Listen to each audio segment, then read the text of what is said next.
Very good afternoon to all of you. अब हम start करते हैं हमारी क्लास आर्ट एंड कल्चर की।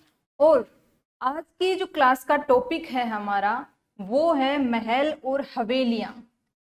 महल और हवेलियां जो है हमारे वास्तुकला के, स्थापत्य कला के, नॉट वास्तुकला, स्थापत्य कला के जो है पूरा का पूरा एक क्या करते हैं, संपूर्ण रूप प्रदान करते हैं। हमने अभी तक स्थापत्य कला में दो चीजें मुख्य रूप से पढ़ी। सबसे पहले चीज हमने पढ़ी कि दुर्ग, दूसरा हमने पढ़ा कि मंदिर स्थापत्य कला, और तीसरा आज हम इसको कंप्लीट करने जा रहे हैं, राजस्थान की महल और हवेलियां जो हैं स्थापत्य कला के अंदर क्या योगदान देती हैं, किस प्रकार से राजस्थान के स्थापत्य की जो परंपरा है उसको पूर्ण रूप से एक होलिस्टिक डेवलपमेंट जो हुआ है वो किया हुआ है हमारे स्थापत्य की दृष्टि से।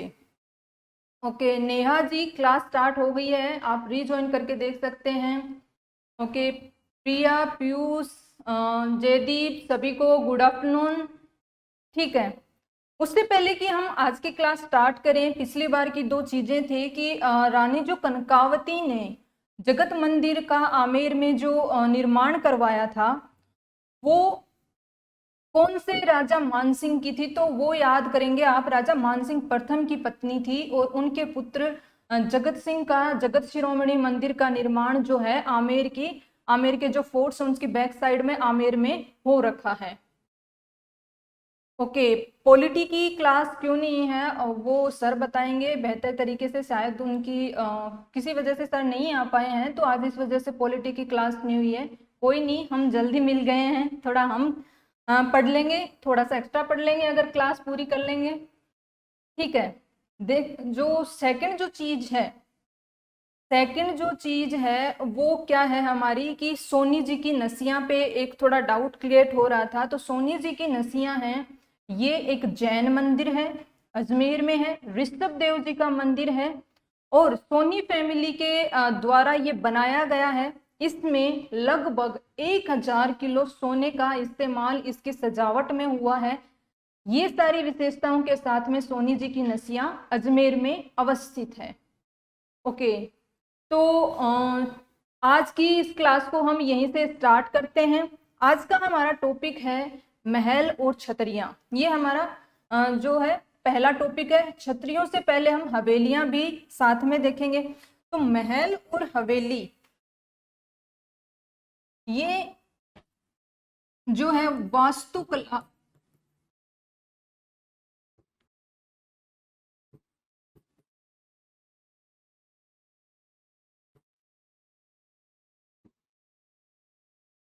इन दोनों को कंबाइन करके बनाया जाता है, क्योंकि महल और हवेली इसके अंदर रहते हैं तो वास्तुशास्त्र का भी ध्यान रखा जाता है और स्थापत्य यानी कि अलंकरण का भी पूरा पूरा ध्यान रखा जाता है।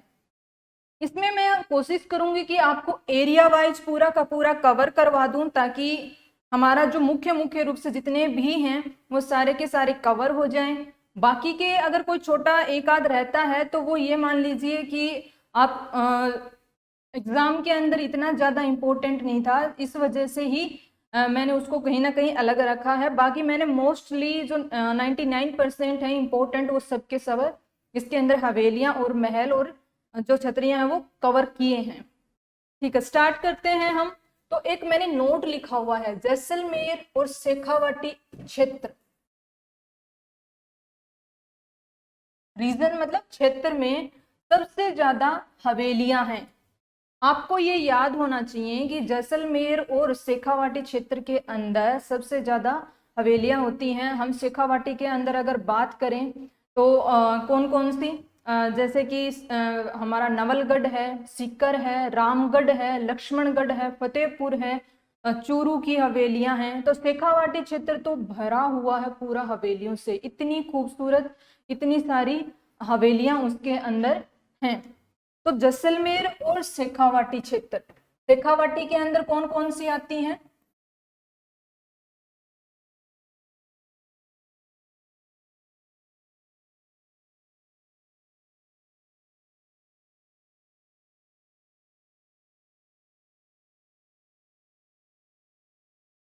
चूरू, सीकर, झुंझुनू, ये वाले जो एरियाज हैं ये शेखावाटी के अंदर आते हैं और जैसलमेर का, यहाँ पे हवेलियों की सबसे ज्यादा संख्या है। सबसे पहले जो इंपॉर्टेंट हवेली आती है वो आती है सालिम सिंह की हवेली। सालिम सिंह की हवेली जैसलमेर के अंदर है और इसमें भी आप ये जो मैं पूरी एक साथ बता रही हूं वो बता रही हूं मैं जैसलमेर की हवेलियां, हेडिंग डालेंगे आप जैसलमेर की हवेलियां। सालिम सिंह की हवेली, ये जो पत्थर है, इसका जो रेड कलर का स्टोन है उससे ये बनी हुई है, बहुत ही खूबसूरत हवेली है। इसमें टोटल 9 मंजिलें हैं। ऊपर की 2 मंजिलें हैं वो वुड की बनी हुई हैं, बाकी सब पत्थर की बनी हुई हैं और इसको जहाज हवेली भी कहा जाता है, जहाज महल भी कहा जाता है। देखिए, जिन क्षेत्रों के अंदर जो ज्यादा समृद्ध होते थे तो वहां पे लोग महल तो इस तरीके से बना नहीं सकते थे, बिल्कुल एकदम महल या किले लाइक जो स्ट्रक्चर होती थी वो राजा अलाउ नहीं करते थे, क्योंकि उनको विद्रोह का डर रहता था। तो जिनके पास पैसा होता था, जो लोग समृद्ध होते थे, तो वो अपनी शोहरत को किस रूप में दिखाते थे, वो अलंकृत बहुत ही सुंदर सुंदर हवेलियां या घर बना करके, वो उनके घर ही होते थे लेकिन वो इतने सुसज्जित होते थे कि उसके थ्रू वो अपनी शोहरत या फिर अपना जो एक रुतबा होता है उसको दिखाते थे।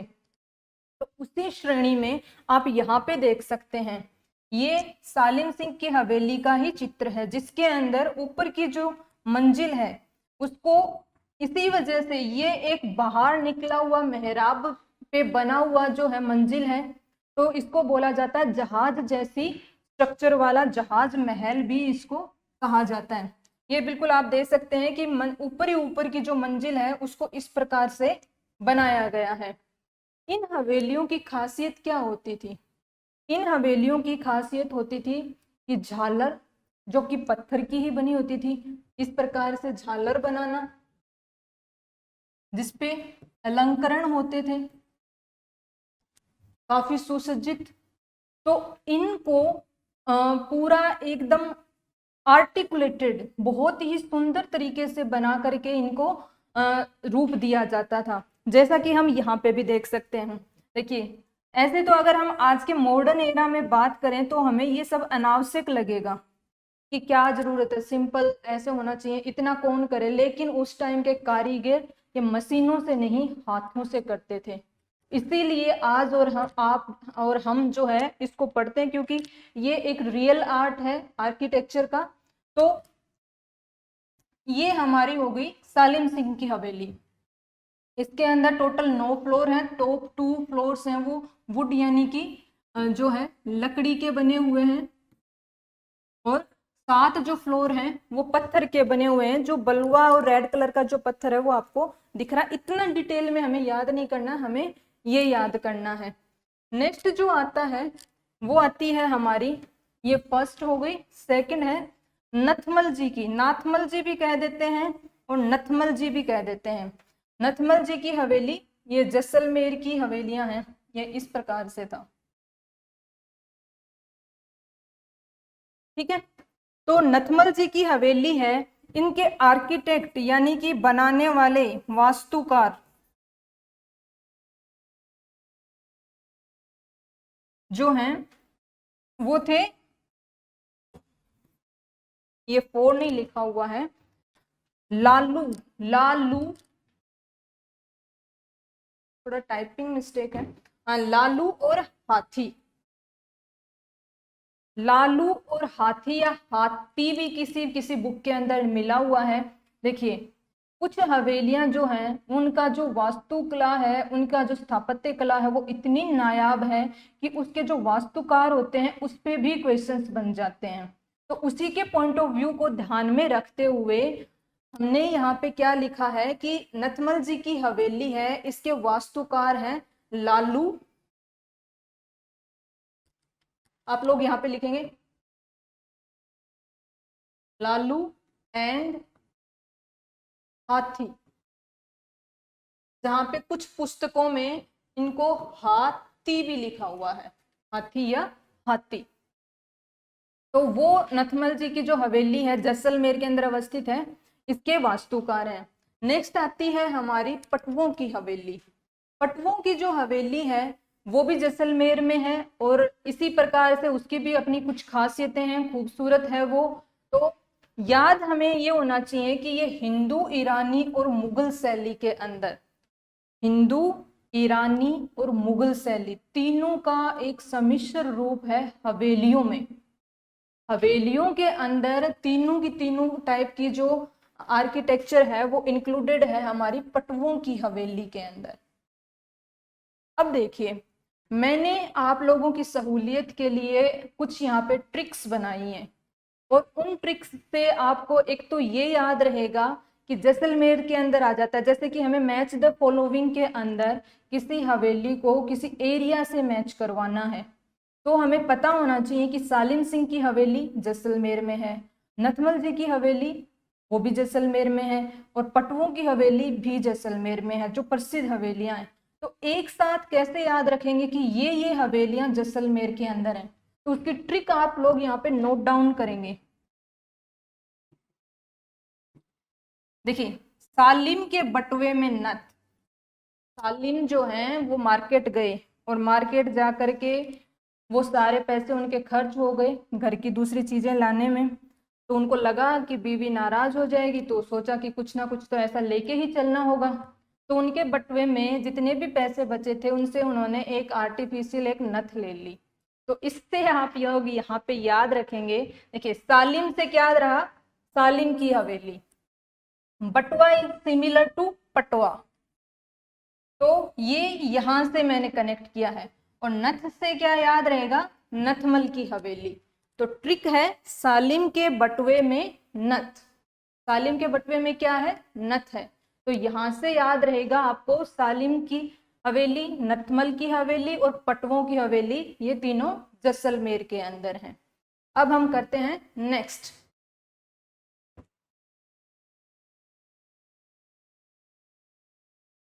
अब आती हैं शेखावाटी क्षेत्र की हवेलियां।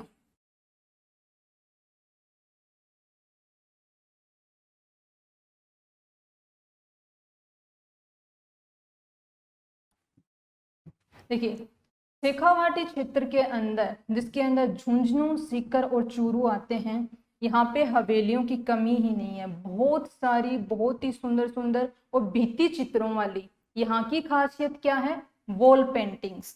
दीवारों पे हवेलियों के अंदर बहुत सारे भित्ति चित्र मिलेंगे। ये वाली हमने देखी जैसलमेर की, तो हमें कहीं पे इतने ज्यादा भित्ति चित्र नहीं दिख रहे। हमें जो अलंकरण दिख रहा है वो पत्थर को ही काट करके उसके अंदर अलंकृत किया हुआ है।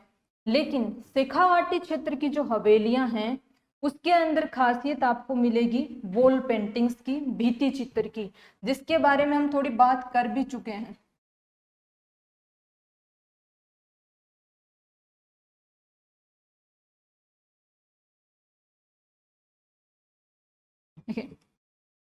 फ्रेस्को, जिसको अराइस कला भी कहते हैं, फ्रेस्को पेंटिंग मैंने बताया था किस तरीके से बनाते हैं। हालांकि अभी मैं इस पे यहाँ पे ज़्यादा डिटेल में चर्चा नहीं करूंगी, क्योंकि इससे बाद में हमारा जो नेक्स्ट टॉपिक हैंडीक्राफ्ट और पेंटिंग्स वाला ही होने वाला है, तो उसमें हम और अच्छे से इसके बारे में पढ़ेंगे। लेकिन खासियत क्या है, खासियत ये है कि जो शेखावाटी क्षेत्र की हवेलियां हैं वो भित्ति चित्रों की भरमार है, उनके ऊपर बहुत सुंदर भित्ति चित्र बनाए गए हैं। और आज भी पुरातत्व संरक्षण विभाग जो है वो कोशिश करता है इन भित्ति चित्रों को संरक्षित करने की, और टाइम टू टाइम उनको दोबारा रीपेंट किया जाता है। हालांकि वो वाले जो नेचुरल कलर्स जो कि फ्लावर्स के थ्रू बनाए जाते थे वो आज इतना प्रेजेंट नहीं है, तो वो नहीं हो पाता। लेकिन जैसे भी है इनको बहुत सहेजने की कोशिश की भी जाती है, जो मुख्य पर्यटन क्षेत्र वाली हवेलियां या महल हैं उनके अंदर। तो देखिए, जो शेखावाटी क्षेत्र के अंदर अगर हम बात करें झुंझुनू की, तो झुंझुनू के अंदर ऐसे तो खूब सारी हवेलियां हैं, लेकिन जो इम्पोर्टेंट हैं वो तीन चार इस प्रकार से हैं। श्री रामनाथ गोयनका जी की हवेली मंडावा के अंदर, भगतों की हवेली, भगतों की हवेली ये कहाँ पे है, नवलगढ़ में। शेखावाटी क्षेत्र के अंदर भी सबसे ज्यादा हवेलियां कहाँ मिलती हैं, शेखावाटी क्षेत्र में भी सबसे ज्यादा हवेलियां मिलती हैं नवलगढ़ के अंदर, और इसको स्वर्ण नगरी भी कहा जाता है शेखावाटी क्षेत्र की, क्योंकि जो हवेलियां हैं वो सुनहरे रंग से रंगी हुई हैं, उनमें सोने का भी प्रयोग हुआ है उनके अलंकरण के अंदर। और एक टाइम पे देखिए, हवेली महल कौन लोग बना सकते हैं? जो लोग अमीर थे, जिनके पास पैसा था, ऑब्वियसली वो ही लोग बनाएंगे हवेलियां महल। तो नवलगढ़ में इतनी हवेलियां और महल हैं कि नॉर्मल घर भी लोगों के ऐसे लगते थे कि थोड़ा हवेली टाइप में।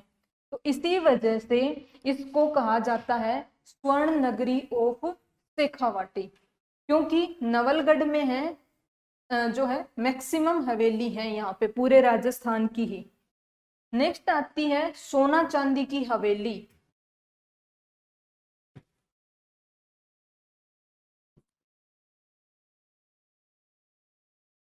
सोना चांदी की हवेली जो है वो है मैनसर के अंदर, जो कि झुंझुनू में आता है एक कस्बा। और फिर नेक्स्ट आती है हमारा खेतड़ी महल। खेतड़ी महल की जो स्ट्रक्चर है वो इस प्रकार से बनी हुई है जैसा कि जयपुर का हवा महल हो, जैसे उसके अंदर बड़े बड़े जो बने हुए हैं झरोखे,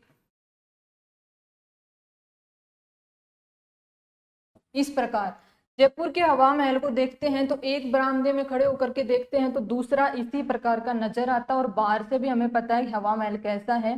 तो ऐसी ही लगभग कुछ स्ट्रक्चर जो है वो खेतड़ी महल की है। इसका निर्माण गोपाल सिंह के द्वारा करवाया गया था। देखिए, हवा महल अगर इसको कह रहे हैं तो इसकी सिमिलर कुछ इसमें सिमिलरिटी भी होंगी जो जयपुर का हवा महल है। तो एक बार आपको दिखाती हूं मैं यहाँ पे, ये है।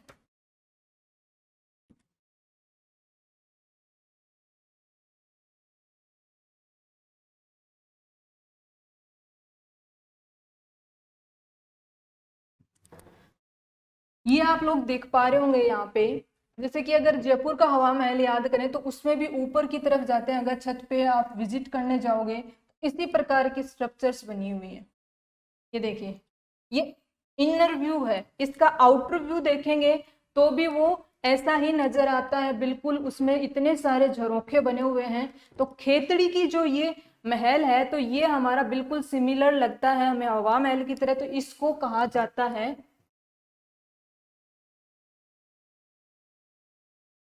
सेकंड हवा महल ऑफ राजस्थान। राजस्थान का दूसरा हवा महल इसे कहा जाता है, क्योंकि ये इस प्रकार से दिखता है। और इसका निर्माण किसने करवाया था? भोपाल सिंह ने करवाया था। कहाँ पर अवस्थित है? खेतड़ी के अंदर है। खेतड़ी किस में आता है? झुंझुनू में आता है। इतना हमें याद रखना है। अब देखिए,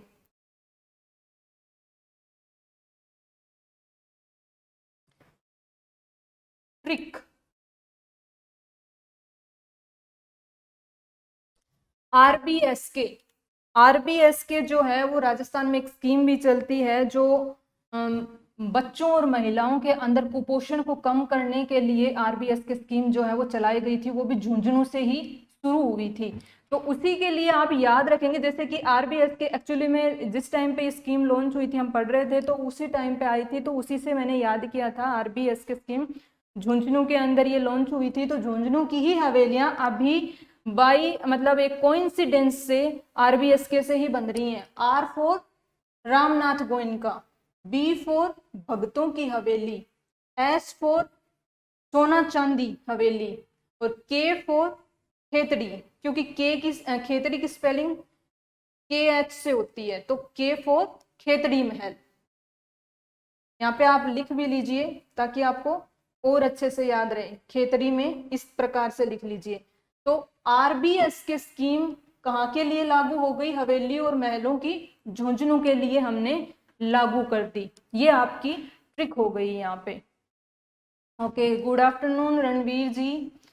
नोट्स आप बनाइए ना इनके साथ में, बिल्कुल आपको जितना डिटेल्ड फॉर्म में मैं पढ़ा करके साथ साथ में बनवा रही हूँ उतना तो आपको वैसे मिलेंगे भी नहीं, तो आप साथ साथ में नोट्स बनाते रहिए, ठीक है। नेक्स्ट हम चलते हैं सीकर। सीकर के अंदर जो मुख्य रूप से हवेलियां हैं वो कौन कौन सी हैं? पंसारी जी की हवेली, तो पंसारी जी की हवेली सीकर के अंदर जगह है श्री माधोपुर, वहां पे ये हवेली बनी हुई है। ये भी बहुत ही सुंदर भित्ति चित्रों के साथ। अब बात बार बार आ रही है भित्ति चित्रों की, तो क्यों ना एक बार भित्ति चित्रों को देख लिया जाए।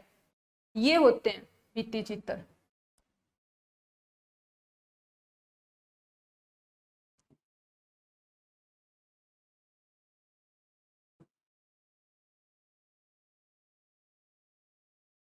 देखिए, आई थिंक आप लोग देख पा रहे हैं, ये एलिफेंट है, हाथी पे ये बना हुआ है। हर जगह पे क्या क्या मैं मार्क करूं, ये पूरा का पूरा गेट देखिए, कितना इसमें सुंदर वॉल पेंटिंग की हुई है। यहाँ पे देखिए, यहाँ पे देखिए, हर जो चीज है उसके ऊपर पूरा बरामदा पूरा का पूरा। ये यहाँ पे एक रानी का वो बना हुआ है, दरबार टाइप में दृश्य बना हुआ है। इनको बोलते हैं भित्ति चित्र, वॉल पेंटिंग। अरे जो अरेस्को प्रणाली है जिससे ये बनाए जाते हैं, प्लास्टर ऑफ पेरिस के ऊपर बनाए जाते हैं। और एक जो नेचुरल कलर्स का पहले प्रयोग होता था, अब सिंथेटिक भी होने लग गए हैं।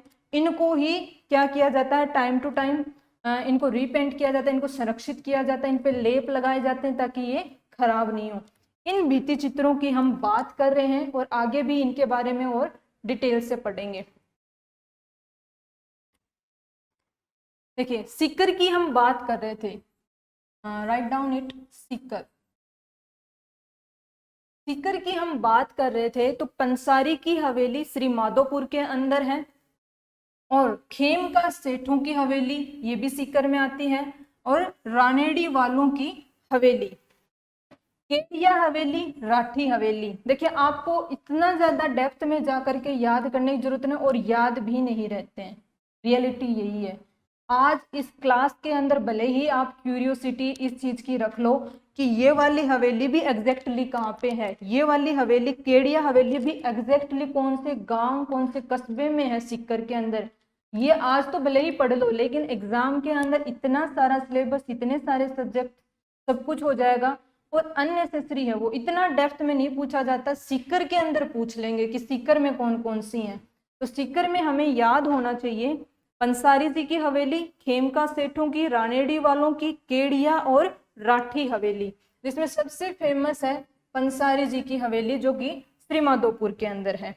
अब इसकी ट्रिक क्या है, खेमका के सेठ को कोड़े पड़े तो रोने लगा, खेमका के सेठ को कोड़े पड़े तो रोने लगा। कोई अदरवाइज माइंड मत करना इस चीज को, मतलब इस प्रकार से ट्रिक बन रही थी, थोड़ी सी कैची ट्रिक है, याद रहेगी, इसलिए मैंने इसको ऐसे बनाया। देखिए, खेमका से विदाउट एनी डाउट हमें याद हो गया, खेमका के सेठों की हवेली।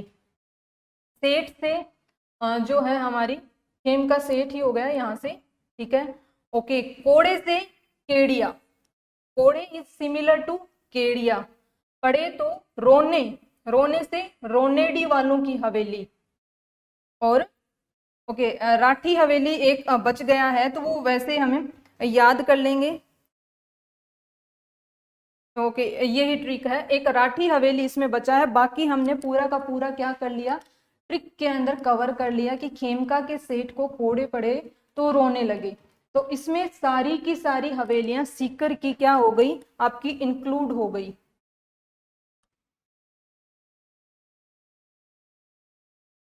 आप इसको साथ में नोट डाउन करते हुए चलेंगे, और ये ट्रिक भी आप लिख लीजिए। नेक्स्ट आता है चूरू की हवेलियां। चूरू की हवेलियों की भी खासियत क्या है कि उसके अंदर बीच का जो प्रांगण होता था, चारों तरफ रूम होते हैं और बीच के अंदर एक प्रांगण होता है, वो बड़ा होता था, चाहे रूम की साइज छोटी हो। ये चूरू की जो हवेलियां हैं उनकी खासियत है। अब दूसरी खासियत क्या है कि बालकनी, बालकनी की जो है क्या हो जाएगी, निकली हुई होती थी, बाहर निकली होती थी, और उनके छज्जे या जो मेहराब है वो निकल गए हुए थे बाहर, उन पे झालर बनी हुई थी, जैसे कि मैंने पहले भी आप लोगों को दिखाया था, ये वाली। अब ये बालकनी तो है आज के मॉडर्न एरा की, बाहर रूम तो अंदर रह गया, ये बालकनी है, और ये प्रोजेक्टिंग बालकनी है, बाहर निकली हुई है, और जिसके ऊपर सुंदर मेहराब बने हुए हैं, यानी कि सुंदर चित्रकारी की हुई है, बाहर निकले हुए हैं। तो चूरू की जो हवेलियां हैं उनकी भी खासियत इन्हीं से सिमिलर है। एक बार आप ये लोग लिख लेंगे तो एक छोटा सा नोट डाल करके लिखेंगे कि जो जैसलमेर और जो चूरू की और ये हवेलियां हैं इनकी कुछ मुख्य रूप से खासियतें क्या क्या हैं। चूरू की पहली हवेली की बात करें तो मंत्रियों की हवेली, मंत्रियों के नाम से एक हवेली फेमस है चूरू के अंदर ही, चूरू सिटी में। एक है चूरू के अंदर ही माल जी का कमरा। देखिए हवेली है, न केवल हवेली है, एक छोटा सा महल ही मान लीजिए, कुछ कम नहीं है उससे, माल जी का कमरा। लेकिन नाम क्या रखा हुआ है, माल जी का कमरा। ये एक सेठ थे, व्यापारी थे, जिन्होंने ये हवेली बनाई। तो इसका रूप क्या है कि इसको कमरा बोला गया है। एक्चुअल में ये हवेली इस प्रकार से बनी हुई है,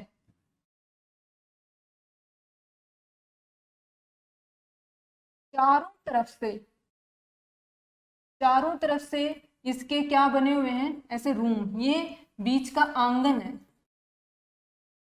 बाहर से अगर हम देखेंगे तो हमें लगेगा कि एक सिंगल बड़ा सा कमरा है जिसके चारों ओर बालकनी निकाल करके और छज्जे वगैरह बनाए हुए हैं। इसकी विशालता का और इसके साइज का अनुमान बाहर से नहीं लगता है। कैसे, लेट मी सी यू। ये देखिए, ये है माल जी का कमरा।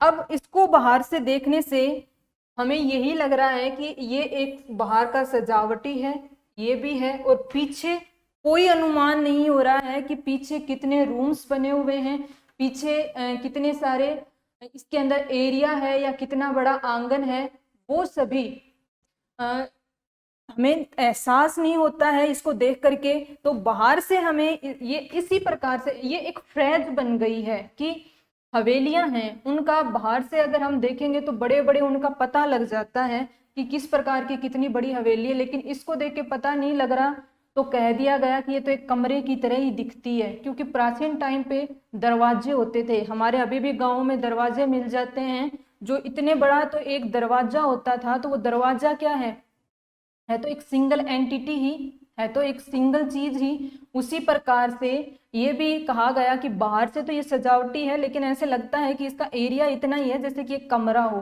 तो उसी के लिए ये फ्रेज बन गई यहाँ पे, माल जी का कमरा। तो आप इसको देख सकते हैं, ये एक बहुत बड़ी हवेली है। क्योंकि मैंने इसका एक वीडियो वैसे भी मेरी ये देखी हुई है इन रियल, तो इसको अगर आप देखेंगे तो बहुत बड़ी है, काफी बड़ा इसका एरिया है, गार्डन एरिया है, बहुत सुंदर इसके अंदर भित्ति चित्र बने हुए हैं। तो दिस इज माल जी का कमरा। अगर हम फिर से बात करें सुराणों की हवेली, सुराणा फैमिली बहुत रिच फैमिली रही है जो चूरू डिस्ट्रिक्ट की।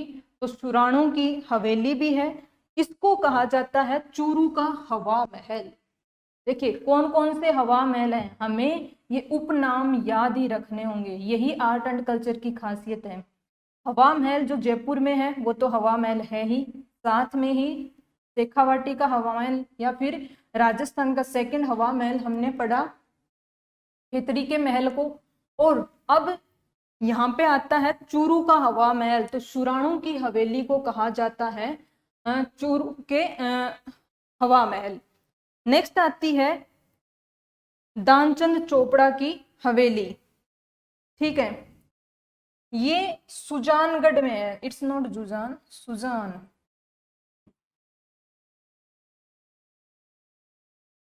एक तहसील है, ब्लॉक है चूरू डिस्ट्रिक्ट के अंदर, सुजानगढ़। सुजानगढ़ के अंदर बनी हुई है दानचंद चोपड़ा की हवेली, राइट डाउन इट, सुजानगढ़। और एक है बागा जी की हवेली, ये भी वहीं पे है। और बागा जी भी काफी फेमस दानवीर हुए हैं, काफी फेमस उनका इतिहास रहा है। तो उनकी हवेली भी उतनी ही प्रसिद्ध है, बागा जी की हवेली। देखिए यहां से ट्रिक निकल के आती है आपकी, जो चूरू की हवेलियां हैं, MMSD, M फॉर मंत्रियों की हवेली, नेक्स्ट M फॉर मालजी का कमरा, S फॉर सुराणों की हवेली, और डी फॉर दानचंद चोपड़ा की हवेली, क्योंकि आप इसको इंग्लिश में लिखेंगे तो दानचंद, ये लिख भी लीजिए साथ में, MMSD। ठीक है, तो वन मोर ये मैंने बाद में ऐड किया हुआ है, बागा जी की हवेली, तो ये आप इसके साथ में याद कर सकते हैं।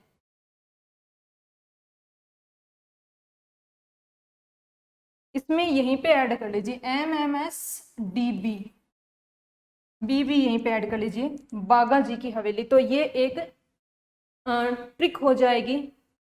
तो उसमें ऐसे इस तरीके से कि MMS को डिलीट करो या फिर उसको भगाओ अपने मोबाइल से, तो इस प्रकार की कुछ ट्रिक आप अपने दिमाग में सेट कर सकते हैं इन तीनों की। ओके, टैग कौन देता था? टैग मीन्स मैं आपका क्वेश्चन कैच नहीं कर पा रही हूँ गोविंद जी कि आप कौन से वाले टैग की बात कर रहे हैं। ये यहाँ पे हमारे तीनों जो हैं शेखावाटी क्षेत्र के झुंझुनू सीकर चूरू की मुख्य रूप से जो हवेलियां और महल इसी में इंक्लूडेड हैं, जैसे कि हमने पढ़ा खेतड़ी का महल, उनकी हमने बात कर ली। अब आप थोड़ा एक नोट लिखेंगे इसके नीचे और उसके अंदर लिखेंगे शेखावाटी व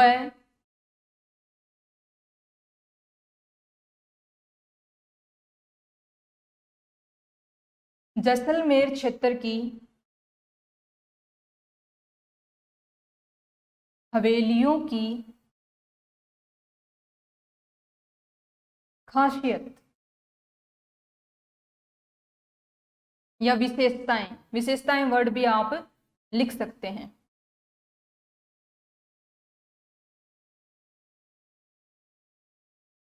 सबसे पहली, बाहर निकली हुई, बाहर निकली हुई बालकनी, इस तरीके से लिख लीजिए।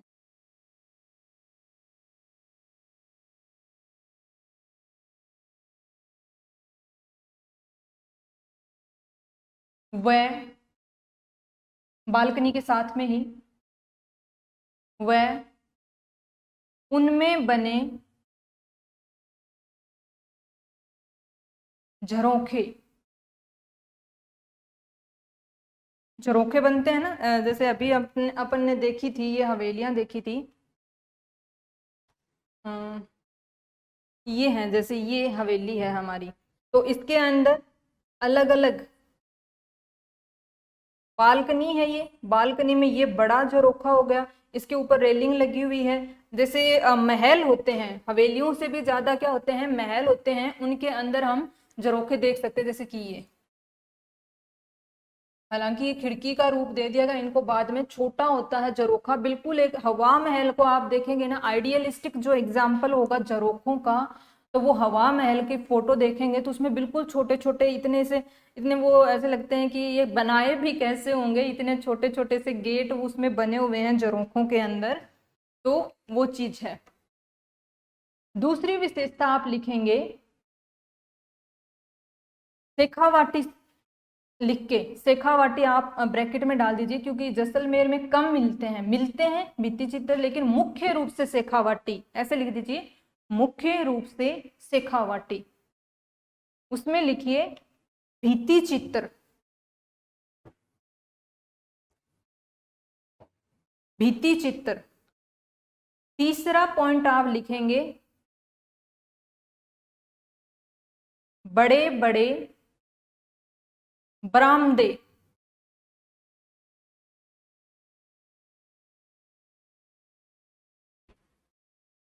बड़े बड़े बरामदे।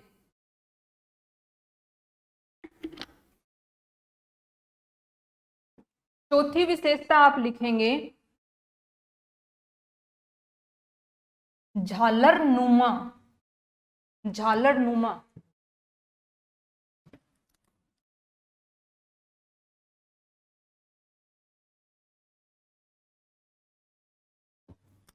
झालर नुमा छज्जे या मेहराब।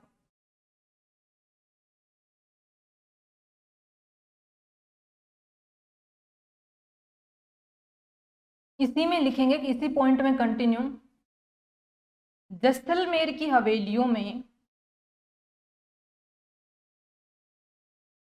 जैसलमेर की हवेलियों में ये का मतलब झालरनुमा छज्जे या जो मेहराब होते हैं, ये पत्थर से ही बनाए जाते थे, पत्थर से ही बनाए जाते थे। ठीक है, ये हमने जैसलमेर और शेखावाटी क्षेत्र की मुख्य हवेलियां विद ट्रिक्स कर ली हैं। इन ट्रिक्स को आप हाइलाइटर से हाईलाइट करके फिर इनका रिवीजन करेंगे, क्योंकि कल की क्लास में आपसे पूछूंगी।